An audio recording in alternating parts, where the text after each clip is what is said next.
The morning sun cast long shadows across the muddy banks of the Mississippi as Mike Fink stood on his porch, watching his 3 sons demolish what remained of the Henderson family's vegetable garden. Thomas, 16 and built like a young bull, hurled tomatoes at passing riverboats while his brothers cheered him on.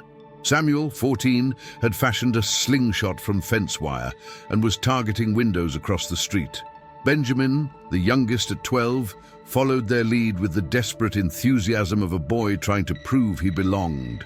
"That's my boys," Mike bellowed, his voice carrying across the water like a steamboat whistle. Pride swelled in his chest as he watched Thomas knock a hat clean off a gentleman's head with a perfectly aimed potato. The Fink name meant something on this river. It meant power. It meant you didn't mess with what was theirs.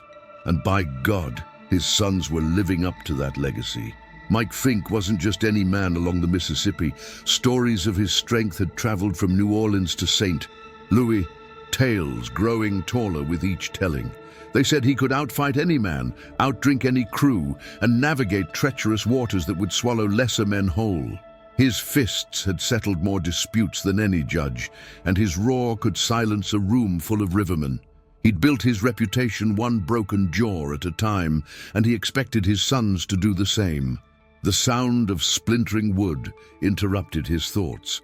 Thomas had kicked through Mrs. Henderson's fence, sending chickens scattering in all directions.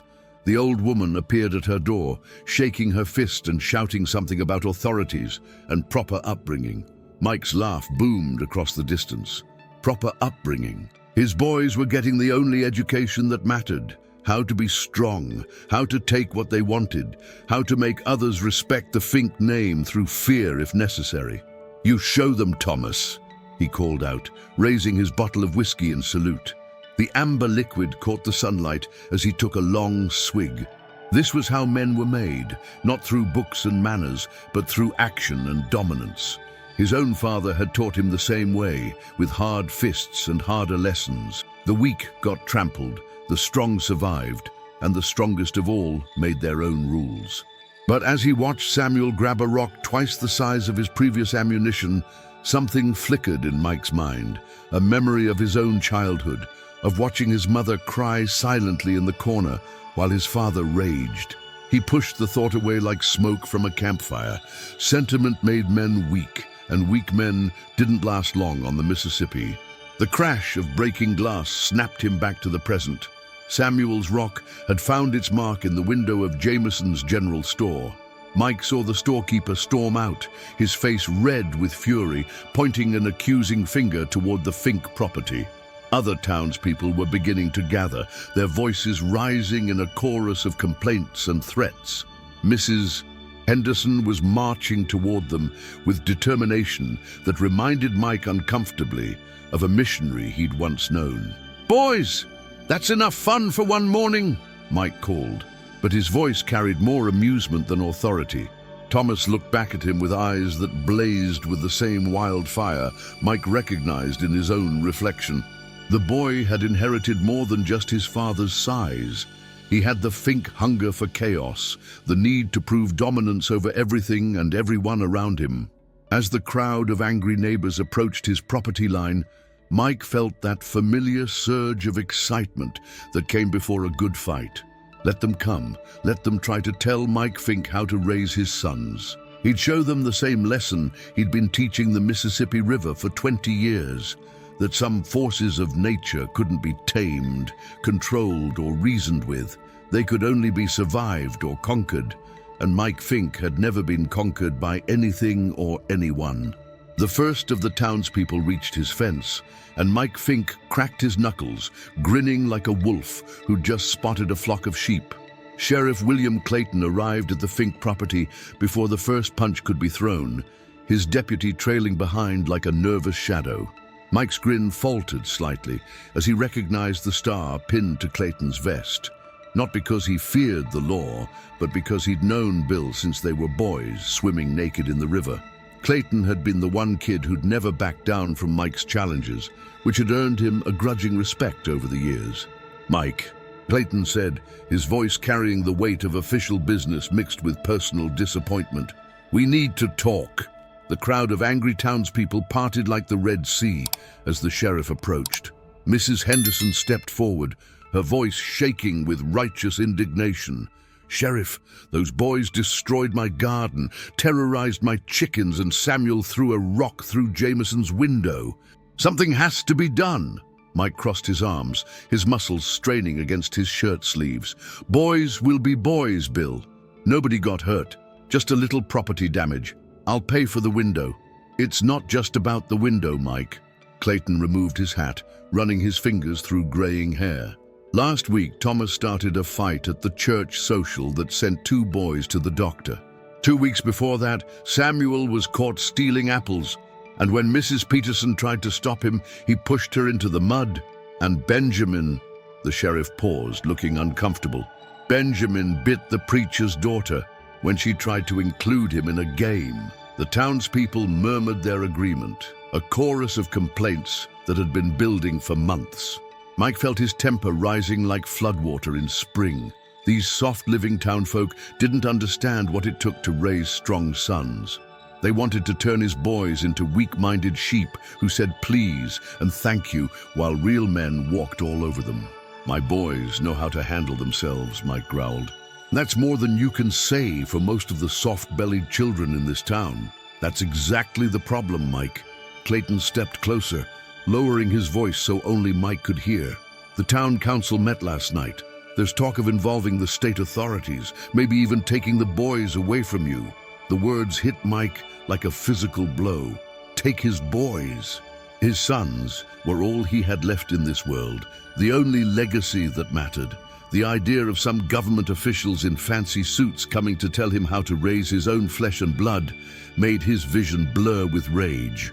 Behind him, he could hear Thomas laughing as he threw dirt clods at a stray dog. The sound, which had filled him with pride minutes before, now carried an ominous weight. Mike's mind raced, calculating options, the way he'd navigate treacherous river currents. He could fight. God knows he'd won against worse odds. But even Mike Fink couldn't battle the entire state government. "What are you saying, Bill?" Mike's voice was dangerously quiet. "I'm saying you need help, old friend. The boys need structure, discipline, someone who can teach them how to live in civilized society." Clayton glanced toward the 3 Fink sons, who were now engaged in seeing who could spit the farthest. "Hire a governess, Mike, someone who can educate them proper, teach them manners, show the town council you're making an effort." Mike's jaw worked like he was chewing nails. A governess? Some prissy woman coming into his house trying to turn his sons into church-going dandies. The very idea made him want to spit. But as he looked at the determined faces of the townspeople, at the serious expression on Clayton's face, he realized he was backed into a corner tighter than a riverboat in a narrow channel. "And if I don't?" he asked, though he already knew the answer. "Then the state will step in, Mike. They'll take Thomas, Samuel, and Benjamin to a reform school upstate. You'll lose them completely." The words hung in the air like gunsmoke. Mike Fink, who had never backed down from any challenge, who had conquered every river and defeated every opponent, found himself facing the one battle he couldn't win with his fists. His sons meant everything to him. They were his pride, his future, his proof that the Fink name would continue long after he was gone. "How long do I have?" he asked through gritted teeth. 2 weeks, Clayton replied. "Find a governess, Mike. Find someone who can help you save your boys before it's too late." As the sheriff turned to disperse the crowd, Mike Fink stood alone on his porch, watching his sons continue their destruction, unaware that their entire world was about to change. Eleanor Whitmore stepped off the riverboat at Natchez Landing with nothing but a worn leather satchel and a heart heavy with memories she couldn't escape. The Mississippi stretched before her like a brown ribbon, its muddy waters reflecting a sky that seemed to mirror her own uncertain future.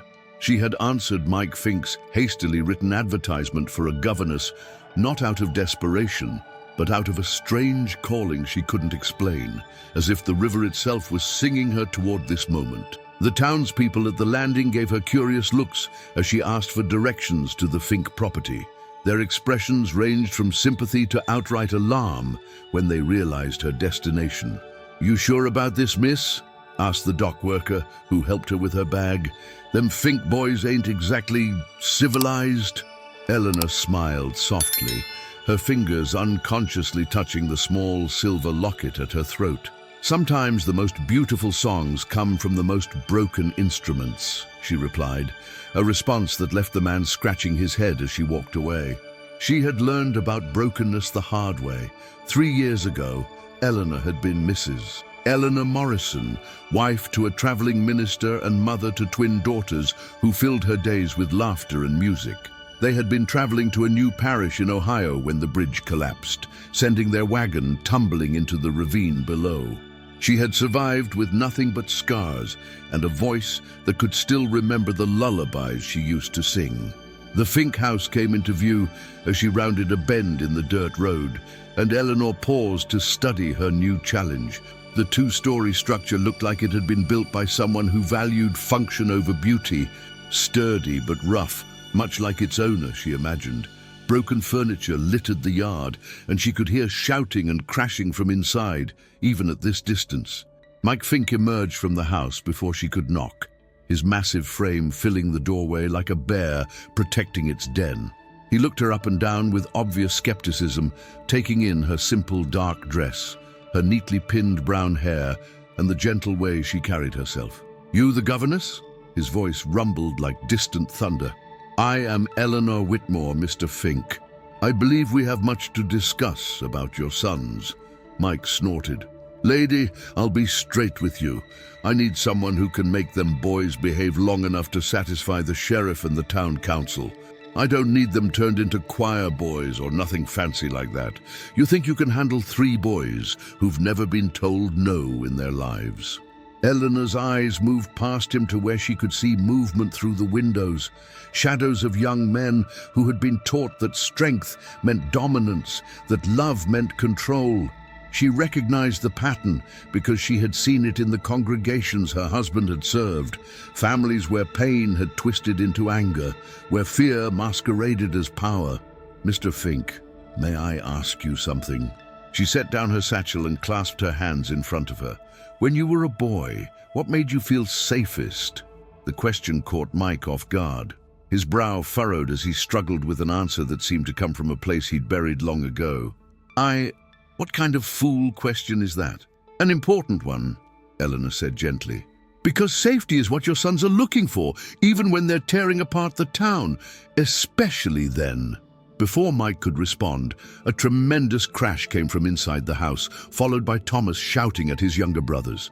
Mike's face darkened, and he started to turn toward the noise, but Eleanor placed a gentle hand on his arm. "May I?" she asked. Something in her voice, a quality he couldn't name but recognized from somewhere deep in his childhood, made Mike step aside. Eleanor walked into the chaos of the Fink household, her footsteps quiet but purposeful. The boys were in the middle of a fight over what appeared to be the remains of a chair, Thomas holding one leg while Samuel clutched another, Benjamin crying in the corner. Then Eleanor began to hum. It wasn't a song Mike recognized, but it seemed to come from the air itself, a melody that wrapped around the angry voices and gradually softened them. Thomas's grip on the chair leg loosened. Samuel stopped pulling. Even Benjamin's sobs began to quiet as the strange, beautiful sound filled the room. For the first time in years, the Fink house fell completely silent. The silence lasted exactly 17 seconds before Thomas shattered it like glass against stone. "What kind of witchcraft is that?" he snarled, hurling the chair leg across the room where it splintered against the wall.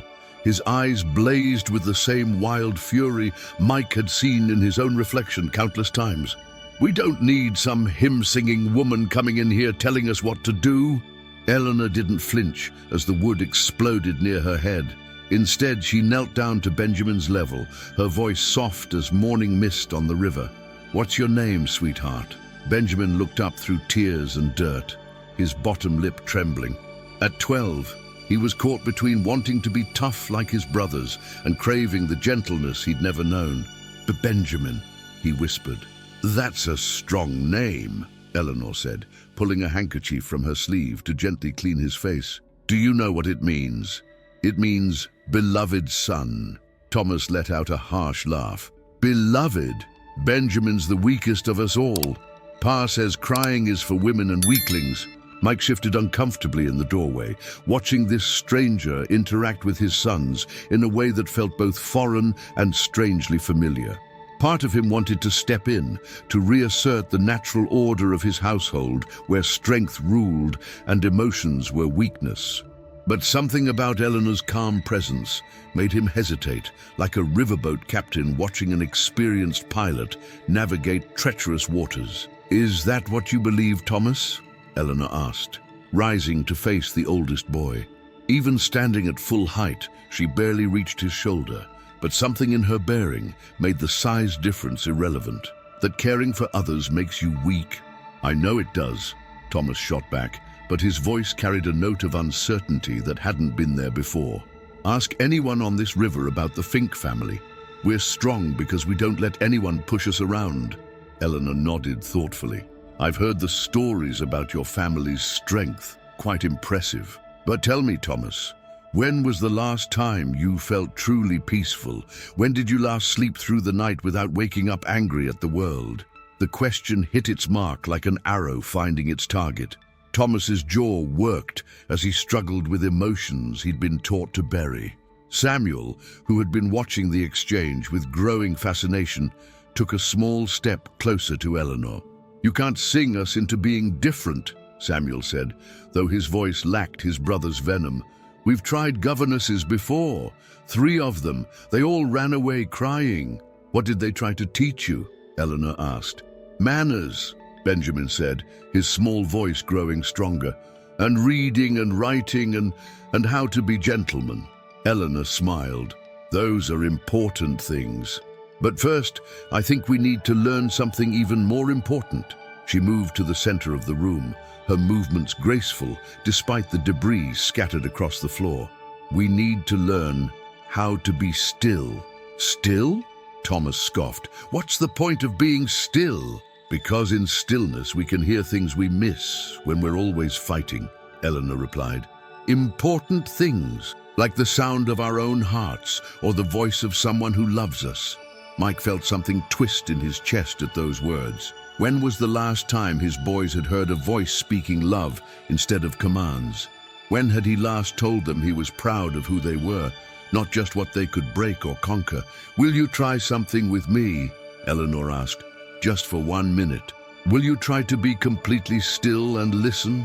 Thomas looked to his father, seeking permission to refuse, but Mike found himself nodding almost against his will. There was something about this woman, something that reminded him of safety and warmth from a time before the river had hardened him into the man he'd become. Reluctantly, the 3 boys settled into positions around the room. Eleanor stood in the center and began to hum again, that same wordless melody that seemed to come from somewhere beyond human understanding. And in that humble house by the Mississippi, 3 wild boys discovered something they'd never experienced before: the profound power of peace. 3 weeks had passed since Eleanor's arrival, and the Fink household had begun to experience something unprecedented, moments of actual quiet. It wasn't the tense silence that preceded violence, but something softer, like the river in early morning before the steamboats began their daily thunder. Mike found these peaceful interludes more unsettling than any storm he'd weathered on the Mississippi. Eleanor had established routines that seemed to work like magic spells. After breakfast, which now happened at a table instead of standing over the stove grabbing whatever was available, she would gather the boys for what she called listening time. Thomas had initially resisted with the fury of a caged wildcat, but even he had begun to participate, though he pretended to hate every moment. The real breakthrough had come when Eleanor discovered that Benjamin could carry a tune. She'd been humming while preparing dinner when his small voice had joined hers, creating a harmony so pure and unexpected that Thomas and Samuel had stopped their arguing to listen. Mike, watching from the doorway, had felt something crack open in his chest, a vulnerability he'd spent decades learning to armor against. But progress came with a price. The more Eleanor's influence grew over his sons, the more Mike felt himself becoming a stranger in his own home. When he raised his voice now, the boys looked to Eleanor before responding to him. When he settled disputes with his fists, he caught them exchanging glances that seemed to question his methods. The natural order he'd worked so hard to establish was shifting like river sand beneath his feet. The crisis came on a Tuesday evening when Thomas failed to return home by supper time. Mike's first instinct was to saddle up and hunt down his eldest son with the kind of fury that had settled disputes since Thomas was old enough to walk. But Eleanor placed a gentle hand on his arm as he headed for the door. "Let me try first," she said quietly. "That boy needs to learn there are consequences for defying me," Mike growled. But something in Eleanor's eyes made him pause.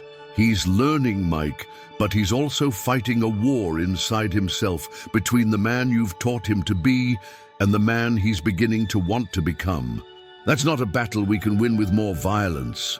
Eleanor found Thomas down by the river, skipping stones with the savage intensity he'd once reserved for breaking windows. His shoulders were tense with barely contained emotion, and even in the fading light, she could see the tracks of tears he'd tried to hide. "Your father is worried," she said, settling beside him on the muddy bank. "Pa doesn't worry about anything except whether we're tough enough," Thomas replied, his voice cracking like a breaking branch. "He doesn't understand what you're doing to us."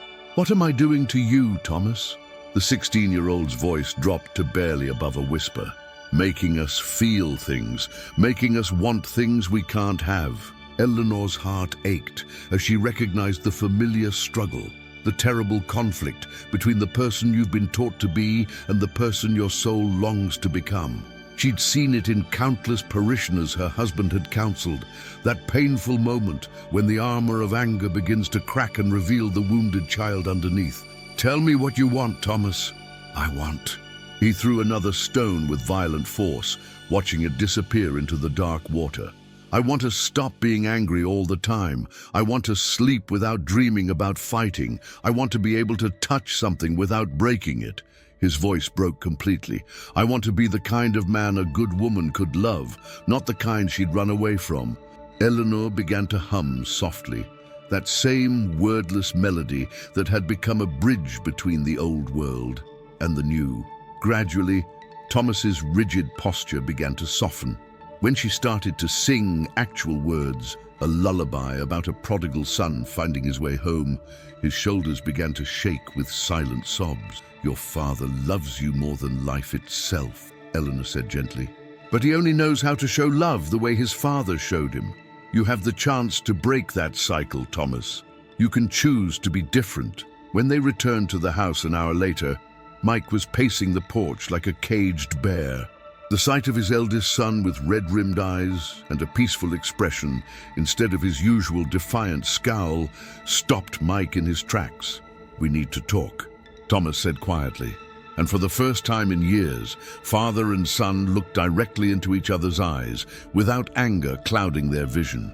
The conversation between Mike and Thomas lasted until dawn, words flowing like a dam finally bursting after years of pressure.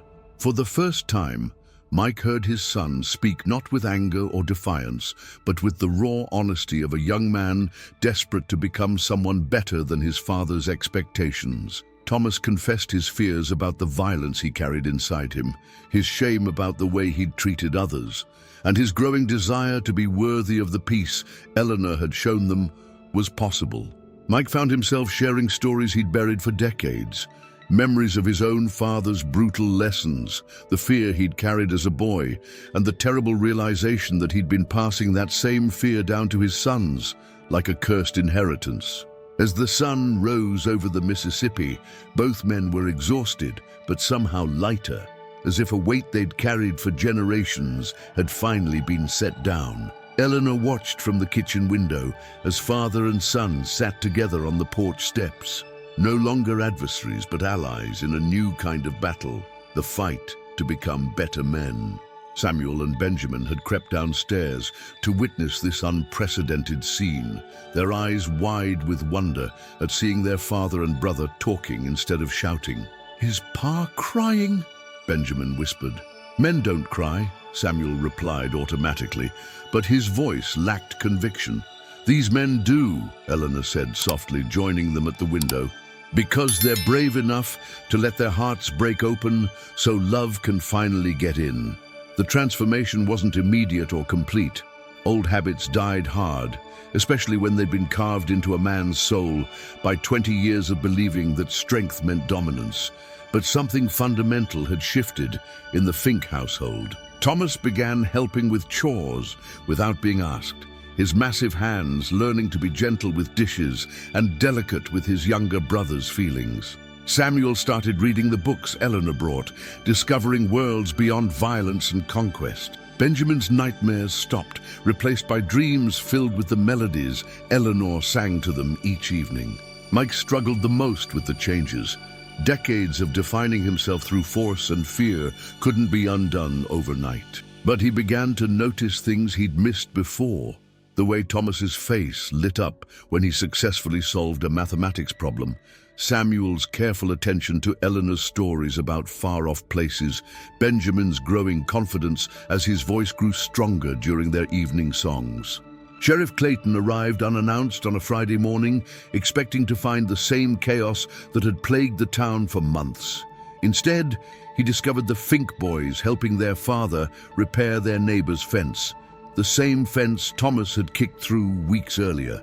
Mrs. Henderson stood nearby, offering them fresh biscuits and praising Benjamin's careful work with the hammer. "Well, I'll be damned," Clayton muttered under his breath. "Language, Sheriff," Eleanor said with a smile, appearing at his elbow with a cup of coffee. "The boys are learning better habits." That evening, as Eleanor prepared to tuck the boys into their beds, another routine that would have been unthinkable months earlier, she found herself humming the same lullaby she'd once sung to her own daughters.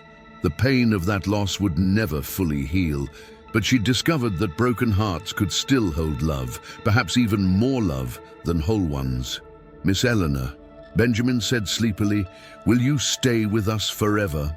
Eleanor smoothed his hair back from his forehead, her touch as gentle as a mother's blessing. "Forever is a very long time, sweetheart, but I'll stay as long as you need me." From the doorway, Mike watched this scene with emotions he couldn't name. His sons, his wild, untamable sons, were falling asleep to the sound of a woman's voice singing them toward dreams filled with peace instead of conflict. The Fink legacy was changing, and for the first time in his life, Mike Fink wasn't afraid of change. Outside, the Mississippi continued its eternal journey toward the sea, carrying away the old world on its current and bringing something new to the shores of a family, learning that the greatest strength of all was the courage to be gentle.